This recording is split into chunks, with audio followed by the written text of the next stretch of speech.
माघ मास का महात्म्य 6वां अध्याय। पूर्व समय में सतयुग के उत्तम निषेध नामक नगर में हेमकुंडल नाम वाला कुबेर के सहित धनी वेश्य रहता था, जो कुलीन, अच्छे काम करने वाला, देवता, अग्नि और ब्राह्मण की पूजा करने वाला, खेती का काम करता था। वह गो, घोड़े, भैंस आदि का पालन करता था। दूध, दही, छाछ, गोबर, घास, गुड़, चौजी आदि अनेक वस्तु बेचा करता था, जिससे उसने बहुत सा धन इकट्ठा कर लिया था। जब वह बूढ़ा हो गया तो मृत्यु को निकट समझकर उसने धर्म के कार्य करने प्रारंभ कर दिए। भगवान विष्णु का मंदिर बनवाया, कुआं, तालाब, बावड़ी, आम, पीपल आदि वृक्ष के तथा सुंदर बाग बगीचे लगवाए। सूर्योदय से सूर्यास्त तक वह दान करता। गांव के चारों तरफ जल की प्याऊ लगवाई। उसने साटे जन्म भर जितने भी पाप किए वे उनका प्रायश्चित करता था। इस प्रकार उसके 2 पुत्र उत्पन्न हुए, जिनका नाम उसने कुंडल और विकुंडल रखा।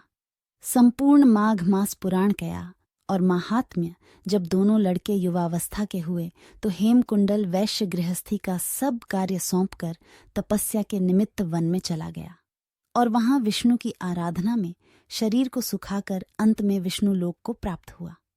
उसके दोनों पुत्र लक्ष्मी के मद को प्राप्त होकर बुढ़े कमों में लग गए। वेश्यागामी वीणा और बाजे लेकर वेश्याओं के साथ गाते फिरते थे। अच्छे सुंदर वस्त्र पहनकर, सुगंधित तेल आदि लगाकर, भांड और खुशामदियों से घिरे हुए हाथी की अवारी और सुंदर घटाओं में रहते थे। इस प्रकार ऊपर बोए बीज के सदृश वह अपने धन को बूढ़े कामों में नष्ट करते थे।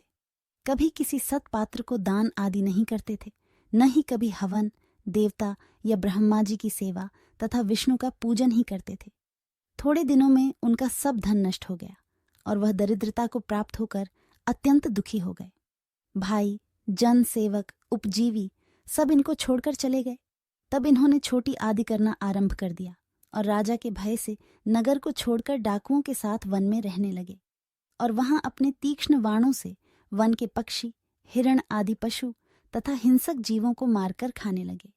एक समय इनमें से एक पर्वत पर गाय, जिसको सिंह मारकर खा गया, और दूसरा वल को गया जो काले सर्प के इसले से भर गया। तब यमराज के दूत उन दोनों को बांधकर यम के पास लाए और कहने लगे कि महाराज, इन दोनों पापियों के लिए क्या आज्ञा।